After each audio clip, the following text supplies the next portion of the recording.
நம்ம வந்து காலையில் போயிட்டு சாயங்காலம் வெளியே உள்ளார வீட்டுக்கு வரோம்.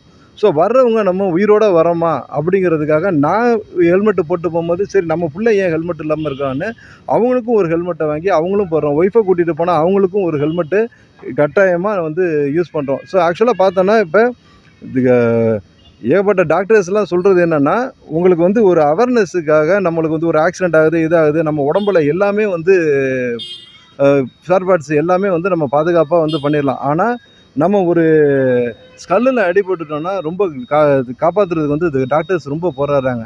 ஸோ அதுக்காக ஒரு இந்த ஹெல்மெட்டு யூஸ் பண்ணுறதுனால நம்மளுக்கு இந்த ஒரு ஆப்பர்ச்சுனிட்டிஸ் கிடைக்குது. இனி வரக்கூடிய காலங்களில் இப்போ என் ஃப்ரெண்ட்ஸு எல்லாருமே இப்போ எங்களோட சோசியல் மீடியா இதில் பார்ப்போம்.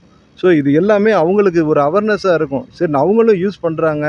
இது மாதிரி உயிர் பயத்துலேருந்து அவங்களும் வந்து சாலை விதிகளை கடைபிடிக்கணும். ஏன்னா போலீஸ் ஒரு சைடு கஷ்டப்படுது. ஸோ இவங்க தன்னார்வ தொண்டர் இவங்கெல்லாம் ஒரு கஷ்டப்படுறாங்கும்போது நம்ம உயிருக்காக இவங்க ஏன் கஷ்டப்படணும்?